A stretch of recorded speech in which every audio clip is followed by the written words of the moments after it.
नमस्कार, आप सभी का स्वागत है। बच्चों, आज का जो टॉपिक है वो टॉपिक है बुक्स। ये बुक्स रिलेट करती हैं विजुअल आर्ट्स को। अब विजुअल आर्ट्स होती क्या है? नॉर्मली हम लोग फाइन आर्ट्स के बारे में बात करते हैं, जैसे बीएफए होता है तो बैचलर ऑफ फाइन आर्ट्स। तो फाइन आर्ट्स में टोटल 5 तरह की कलाओं के बारे में बात होती है। पहला पेंटिंग होता है, दूसरा मूर्ति कला, तीसरा आर्किटेक्चर या वास्तुकला, और चौथा म्यूज़िक, संगीत या साहित्य। तो इन 5 कलाओं में जो शुरुआत की 3 होती हैं इनको हम विजुअल बोलते हैं, या जो दृश्य कला होती है जिसको हम आँखों से देख सकते हैं।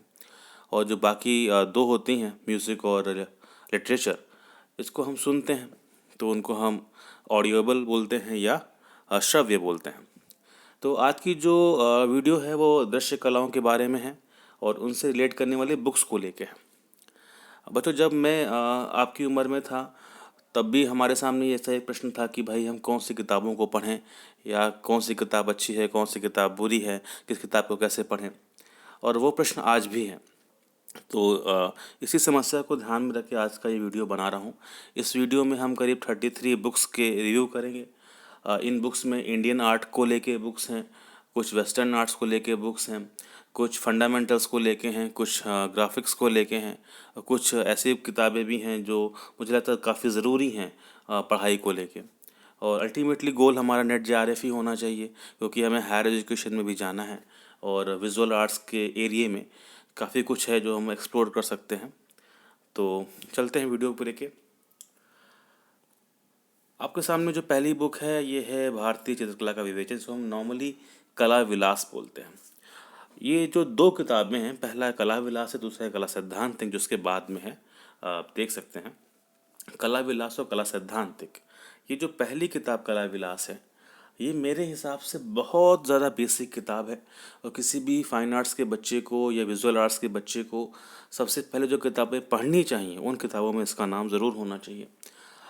कला विलास की जो खासियत है वो ये है कि जिसमें जो एक भारतीयता है, भारतीयता या इंडियन आर्ट की जो आत्मा वाली बात होती है वो आपको इस किताब में देखने को मिलेगी। खास करके जो अजंता एलोरा के चैप्टर्स हैं, जो केव पेंटिंग्स के चैप्टर्स हैं उनमें। और जो ये किताब का लिटरेचर है, जो साहित्य है, वो बहुत ज़्यादा इजी लैंग्वेज में तो मैं नहीं बोलूँगा, लेकिन हाँ, वो एक जो इंडियन एस्थेटिक्स है आर्ट का उसको रिलेट करता है। तो मेरे हिसाब से ये किताब बहुत ज़्यादा कंपलसरी है और हर बच्चे को किताब ये पढ़नी चाहिए।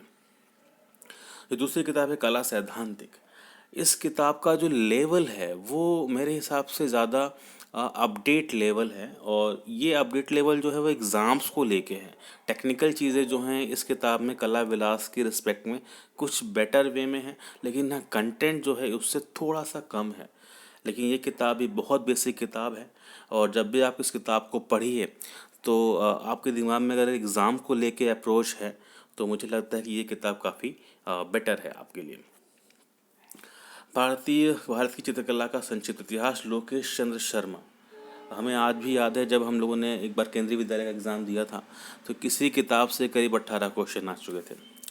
इस किताब की खास बात जो मैंने महसूस करी है, खासकर जो राजपूत पेंटिंग्स हैं, पहाड़ी पेंटिंग्स हैं, जो इंडियन मिनीचर पेंटिंग्स हैं, उन किताबों को लेके काफ़ी कुछ इसमें एक ठीक ठाक कंटेंट और इजी लैंग्वेज में कंटेंट आपको इस किताब के अंदर मिल जाएगा। बहुत मोटी किताब नहीं है, पतली किताब है, और ख़ासकर इंडियन मिनीचर पेंटिंग्स को लेके जो कंटेंट है वो काफ़ी बेटर कंटेंट इसमें दिया गया है। और मेरे हिसाब से ये इंडियन आर्ट में एक मस्ट रीड किताब होनी चाहिए, और जब बहुत से बच्चे हैं वो इसको शुरुआत में ही पढ़ लें तो मुझे लगता है काफ़ी बेहतर होगा। भारतीय मूर्तिशिल्प एवं स्थापत्य कला, ये जो किताब है मेरे हिसाब से इसको आप थोड़ा सा बाद में भी रख सकते हो, क्योंकि कुछ किताबें ऐसी होती हैं जो आपका बेस बनाती हैं, और कुछ किताबें ऐसी होती हैं जो उस बेस के ऊपर बिल्डिंग बनाती हैं। तो ये जो मीनाक्षी कासीवाल की किताब है, इसके पहले आपको इंडियन आर्ट या इंडियन आर्किटेक्चर का एक बेसिक नॉलेज बहुत ज़रूरी है, वो होना चाहिए। उसके बाद जब इसको आप पढ़ेंगे तो इस किताब को पढ़ने में आपको मज़ा आएगा। अगर शुरुआत में इस किताब पे कूद जाएंगे तो फिर आपको ये बड़ा बोझिल सा लगने लगेगा कि भाई यार इतना डाटा एंड कितना कंटेंट कैसे आ रहा है, हम समझ नहीं पा रहे हैं। तो इस किताब को पढ़ने के पहले मैं रिकमेंड करूँगा कि आप ये किताब पढ़िए। और मेरे हिसाब से इंडियन आर्ट में ये एक ऐसी किताब है जो वर्सटाइल है। ये आपको कंटेंट देगी, नॉलेज देगी, और एक काफ़ी ब्रॉड एरिया जो इंडियन आर्ट का है वो कवर करती है। तो आप रीता प्रताप को पढ़िए, भारतीय चित्रकला मूर्तिकला का जो इतिहास है, और उसके बाद में आप मीनाक्षी कासलीवाल पे आएँ तो मुझे लगता है कि आपको काफ़ी बेहतर और काफ़ी ज़्यादा फ़ायदा होगा। ये किताब मस्ट रीड किताब है, और इसको बिगिनर्स भी शुरुआत से ही पढ़ सकते हैं।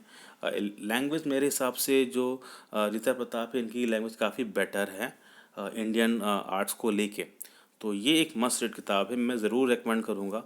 और जो भी मेरे स्टूडेंट्स हैं मैं उनको यही बोलता हूँ कि ये किताब आप ज़रूर पढ़िए एक बार।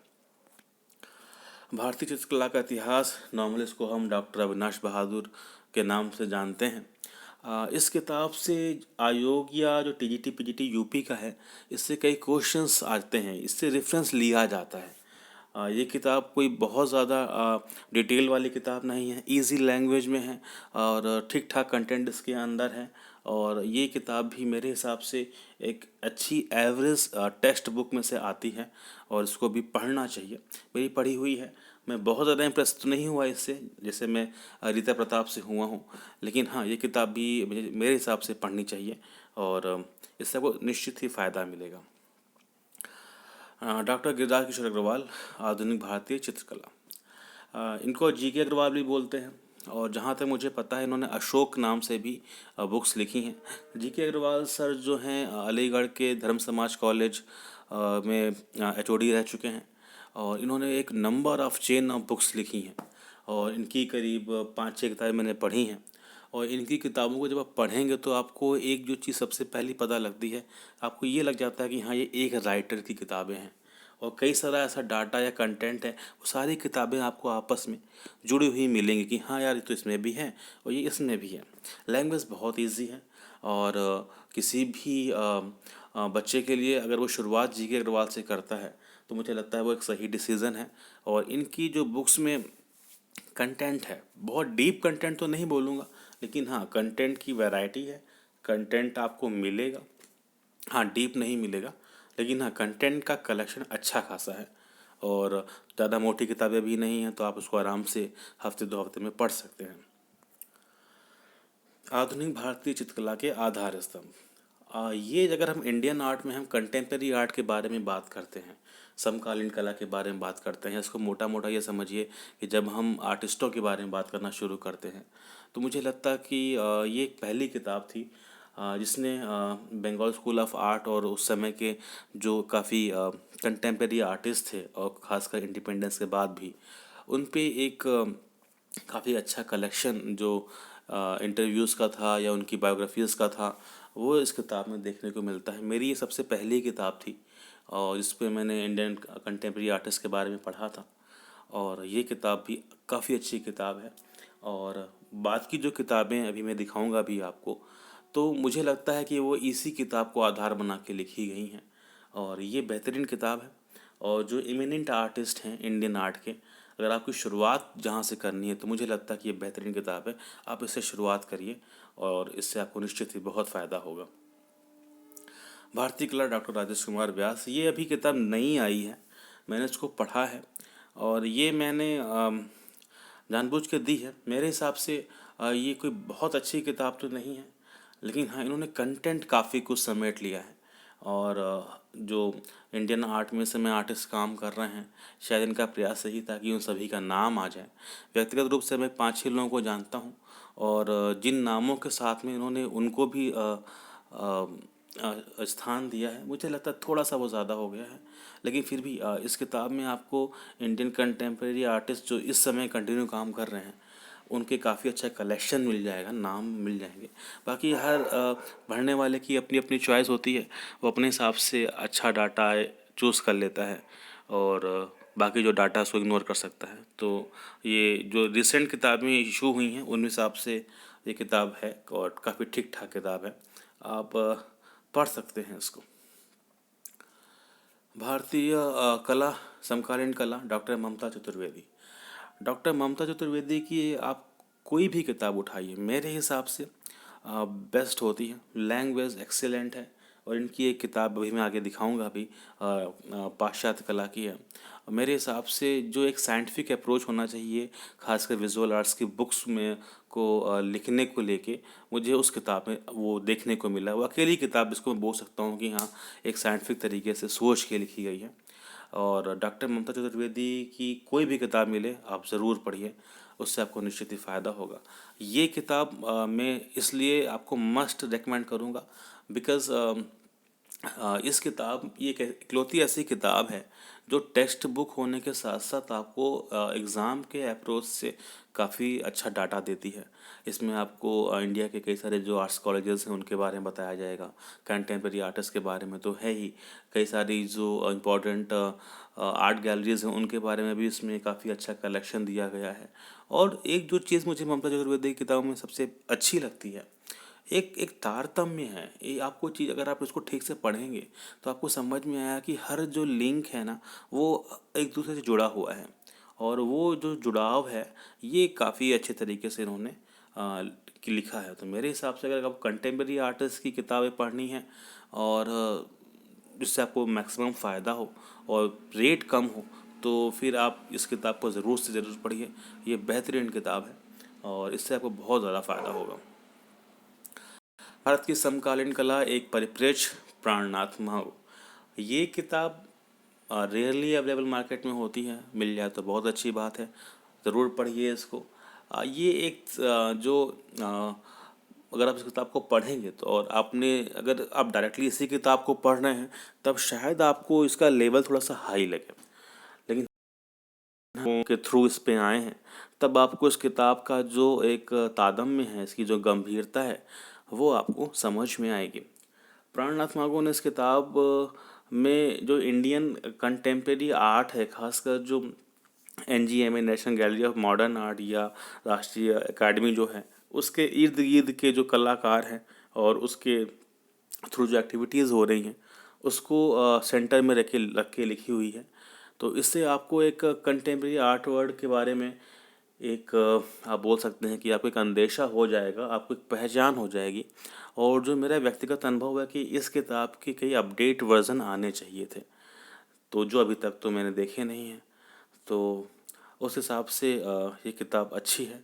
और कंटेंट इसमें आपको जो अपडेटेड कंटेंट है वो आपको खोजना पड़ेगा, लेकिन हाँ, ये किताब आपको एक रास्ता दिखाती है कि इंडियन मॉडर्न आर्ट में क्या क्या हो रहा है। क्योंकि जो मैंने आपको बात बोली थी कि कुछ किताबें बेस बनाती हैं और कुछ किताबें उसके ऊपर की बिल्डिंग बनाती हैं। तो जैसे आपकी ममता चतुर्वेदी की किताब हो गई या दूसरी अन्य किताबें हो गई, प्रेमचंद गोस्वामी की हो गई, तो उन्होंने बेस तो बना दिया, लेकिन उस बेस पे एक जो बिल्डिंग बनानी है वो ऐसी किताबें ही बनाती हैं। नेक्स्ट जो बुक है विनोद भारद्वाज की, मेरे हिसाब से एक्सीलेंट किताब है और किसी भी विजुअल आर्ट लवर को ये किताब ज़रूर पढ़नी चाहिए। इसके दो तीन रीज़न हैं। पहली बात तो ये कि इंडियन कंटेम्प्रेरी आर्ट में क्या क्या हो रहा है और जो एक स्थापित नाम है उनके बारे में मिलेगा। लैंग्वेज बहुत सरल है क्योंकि विनोद भारद्वाज मूल रूप से एक पत्रकार हैं, तो इसमें नॉर्मल इंटरव्यूज़ के फॉर्म में आपको चैप्टर्स मिलेंगे और बातचीत होते होते आपको कई सारे ऐसे डाटा मिल जाएंगे जो आपके एग्ज़ाम्स में काफ़ी काम आएंगे। और क्योंकि कहानी की तरह चीज़ों को कहा गया है तो जो इंटरव्यूज़ हैं वो आपको आराम से याद रहते हैं, आपको डाटा याद रहता है, स्टोरीज़ याद रहती हैं। और तो ये जो किताब है ये ठीक ठाक मोटी किताब है, लेकिन हाँ, ये आपको अगर मैं बोलूँ कि हाँ, अगर ममता चतुर्वेदी की किताब आपने पढ़ी है समकालीन कला और उसने एक बेस बनाया है, तो ये किताब उस बेस के ऊपर एक काफ़ी अच्छी इमारत बनाती है। तो इस किताब को ज़रूर पढ़िएगा। और ये इज़िली अवेलेबल भी है, अमेज़न वगैरह पे अवेलेबल है। और आप देख रहे हैं कि ये जो किताब लंबी फॉर्म में है।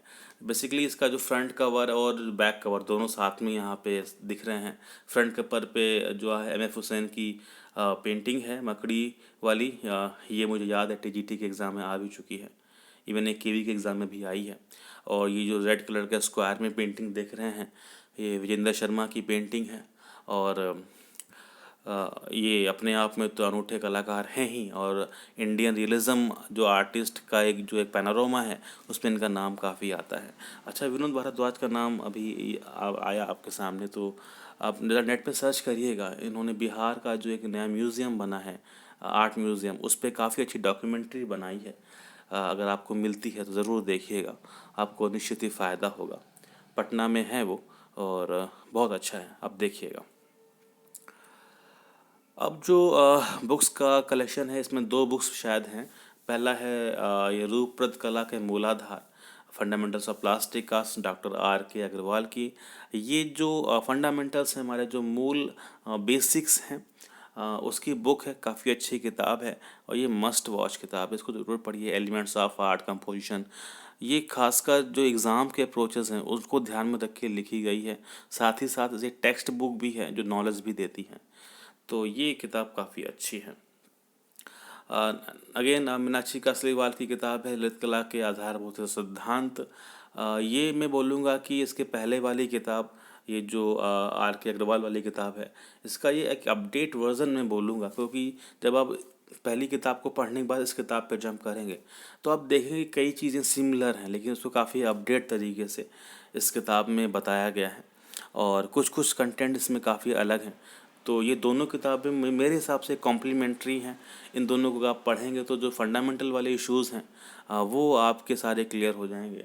मुझे याद आ रहा है कि BHU के एंट्रेंस की एक बुक आती थी, हम लोगों ने अपने कॉलेज टाइम में पढ़ी थी, तो वो किताब भी काफ़ी अच्छी थी। उसमें भी फंडामेंटल्स को लेके काफ़ी अच्छे अच्छे कॉन्सेप्ट्स थे और काफ़ी इजी लैंग्वेज में क्लियर थे वो।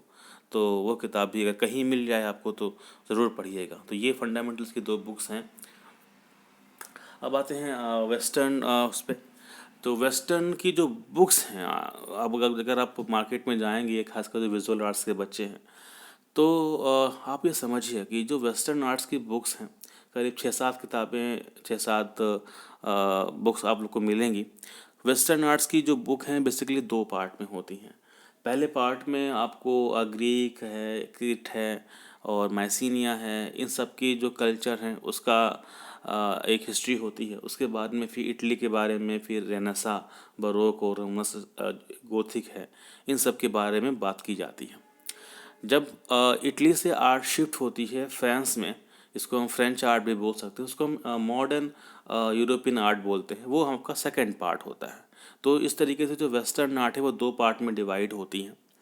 और बेसिकली एक चीज़ यहाँ पे और ध्यान देने वाली है कि ये जो बुक्स लिखी हैं, तो ये जो भी राइटर्स थे, कहीं ना कहीं कॉलेजेस में प्रोफेसर्स हैं और वहाँ पे BA होता है। बेसिकली इंडिया में दो तरह के डिग्री कोर्सेज होते हैं विजुअल आर्ट्स को लेके, एक BFA या BVA। BFA यानी बैचलर ऑफ फाइन आर्ट्स और बैचलर ऑफ विजुअल आर्ट, और दूसरा होता है BA MA।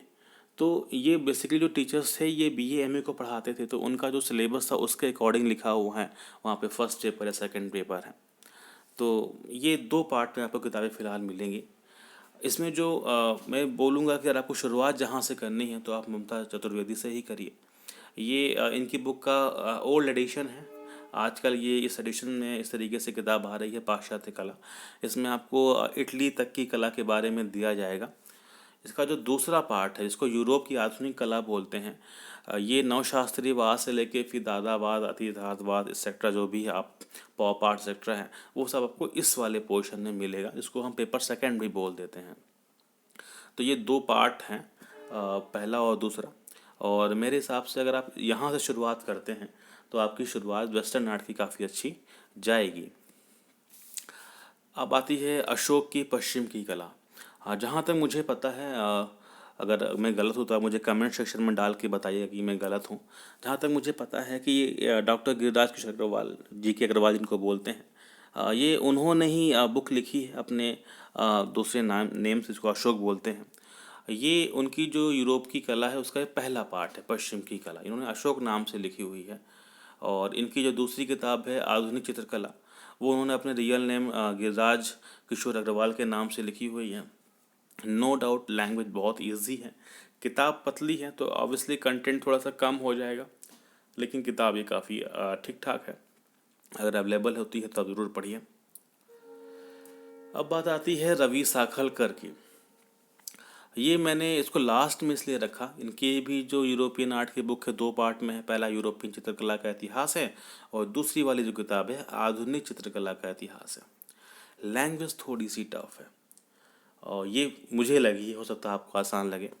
तो लैंग्वेज थोड़ी सी टफ है, अगर आप डायरेक्टली इसी पे जंप कर जाएंगे तो आप कुछ पढ़ेंगे फिर आपको छोड़ देंगे और आपको समझ में नहीं आएगा।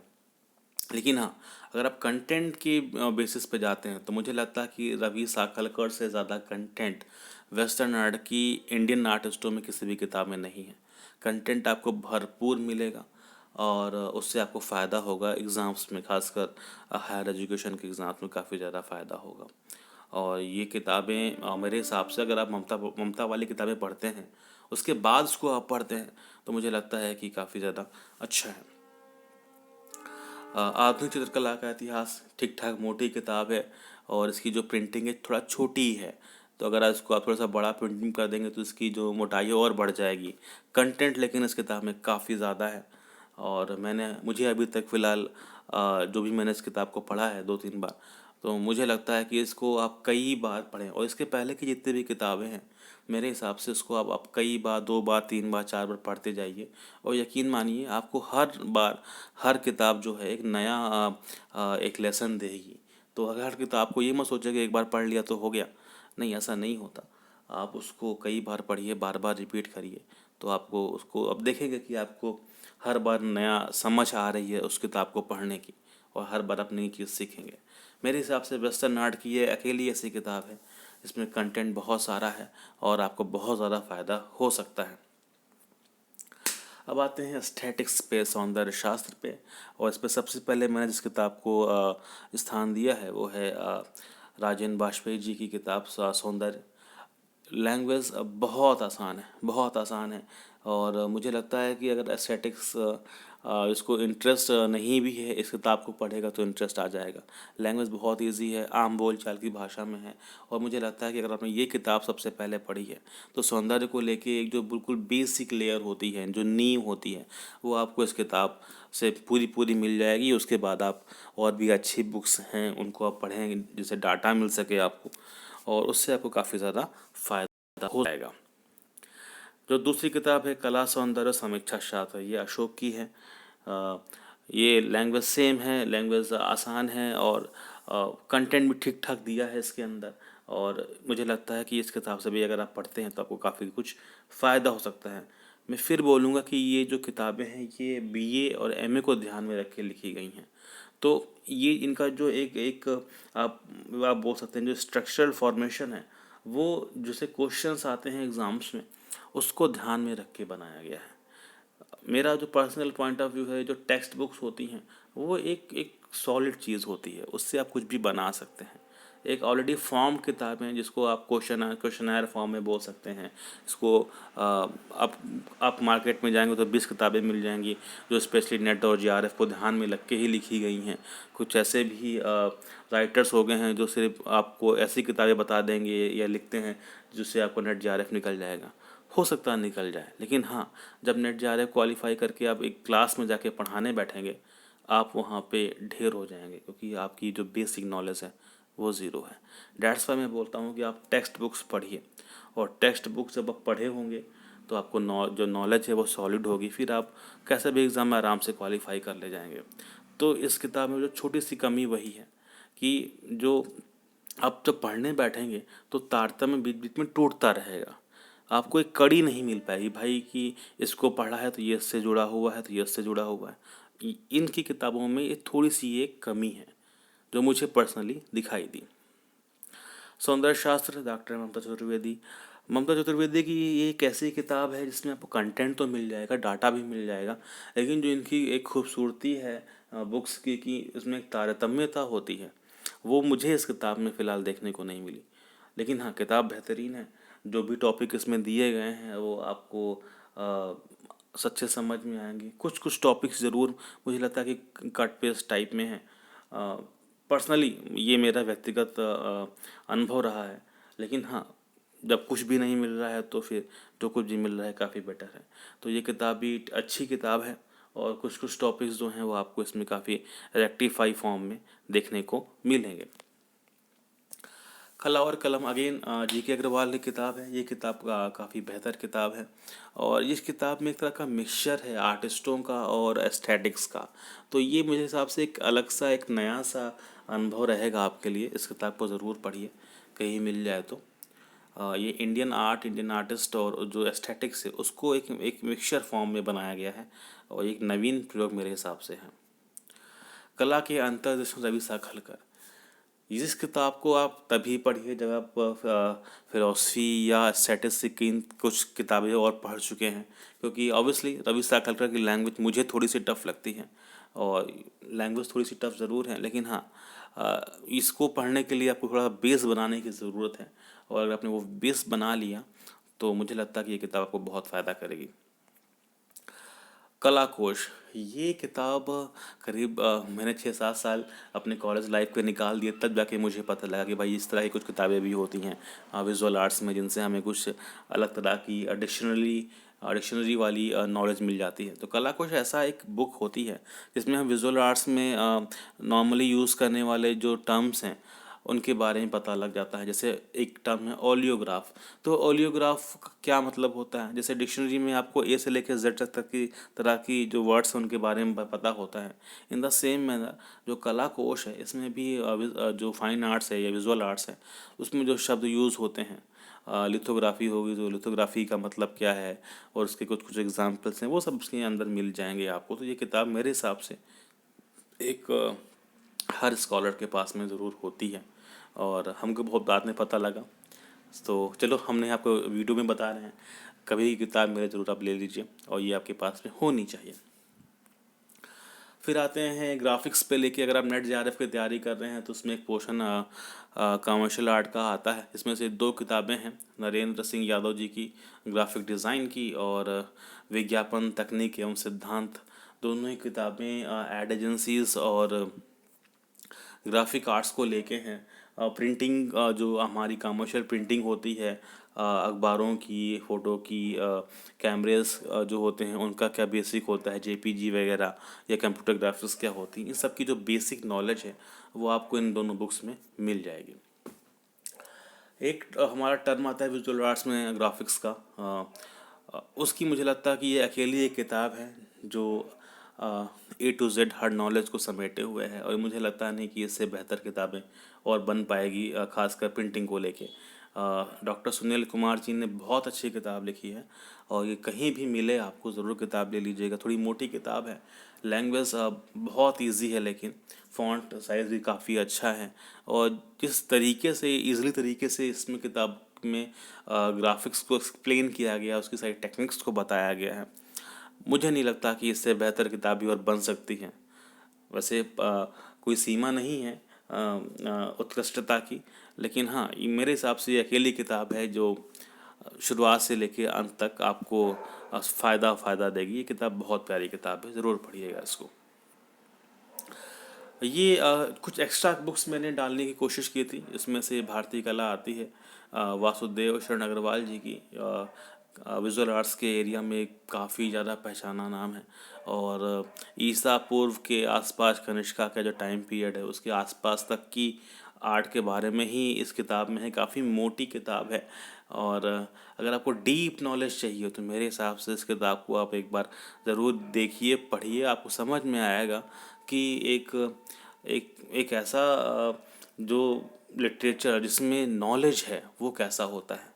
क्योंकि हमारे हमारे आज के सिनारियों में क्या हो रहा है कि हमें विजुअल आर्ट्स के नाम पे इतनी सतही किताबें मिलने लगी हैं और वो इनका इतना ढेर है कि हम समझ ही नहीं पा रहे हैं कि भाई साहब अच्छी किताबें क्या होती हैं, वास्तव में टेक्स्ट बुक्स कैसी होती हैं, हम उन तक पहुंच ही नहीं पा रहे हैं। तो अगर आपको वो एक्चुअल टेक्स्ट बुक्स देखनी है, इसमें से प्योर नॉलेज है, तो आप इस किताब को एक बार ज़रूर देखिएगा।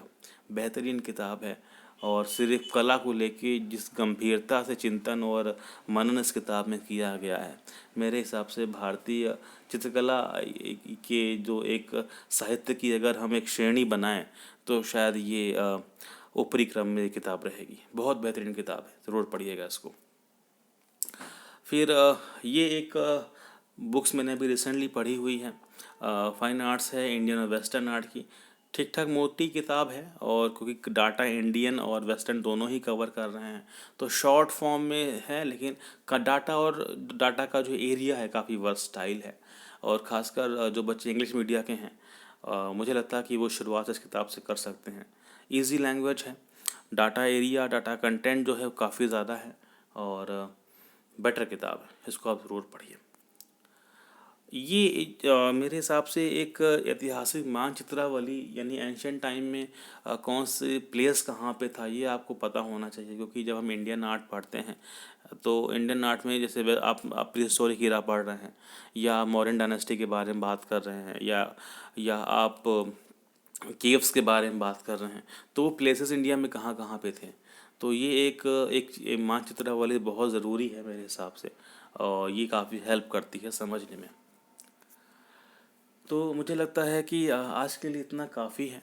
अगर आप यहाँ तक इस वीडियो को देख रहे हैं तो आपसे यही गुजारिश है कि बच्चों, अगर आप पढ़ाई पढ़ रहे हैं तो सतही किताबें जो एक एक हल्की किताबें होती हैं उनसे थोड़ा बचिए, क्योंकि वो आपका समय भी खाएंगी, नॉलेज भी आपको कम देंगी। आप टेक्स्ट बुक को पकड़िए, और आपको अंदर ये समझ आनी चाहिए कि कौन सी टेक्स्ट बुक आपको क्या नॉलेज देगी, क्योंकि नॉलेज जो है वो सुप्रीम होती है। और जो नॉलेज है वो आपको कोई भी हर्डल है उससे आपको पार करा देगी। आपकी जो स्टूडेंट लाइफ है उसमें हर्डल्स आपके एग्ज़ाम्स हैं, कॉलेज एग्ज़ाम्स हो जाएंगे, फिर नेट जेआरएफ हो जाएगा, फिर हायर एजुकेशन हो जाएगी। तो ये सारे जो हर्डल्स हैं ना, ये अगर आप टेक्स्ट बुक पढ़ेंगे तो आपके आराम से पार हो जाएंगे। तो ये मैंने कोशिश करी थी, क्योंकि हम लोग जब पढ़ते थे तब हमको भी समझ में नहीं पता आता था कि भाई क्या पढ़ें क्या ना पढ़ें। और ये जो बुक्स के नाम हैं आज थोड़ा इजी है, आप गूगल कर सकते हैं। हम लोगों के समय में इतना आसान नहीं था, और कोई बताता भी नहीं था, आज भी नहीं बताते हैं। तो बस इस सब चीज़ों को ध्यान में रख के ही ये एक छोटा सा वीडियो बनाया है। इसके अलावा भी करीब 30-35 किताबें और हैं जो मेरे कलेक्शन में हैं, हमने पढ़ी हैं, और मुझे लगता है कि एक एज ए स्टूडेंट आपको सारी पढ़नी चाहिए थी। तो अगर देखते हैं, और कभी मौका मिलेगा तो उस पर भी एक दोबारा वीडियो बनाने की कोशिश करेंगे। तब तक आप घर पे रहिए, खूब सारी पढ़ाई करिए। नमस्कार।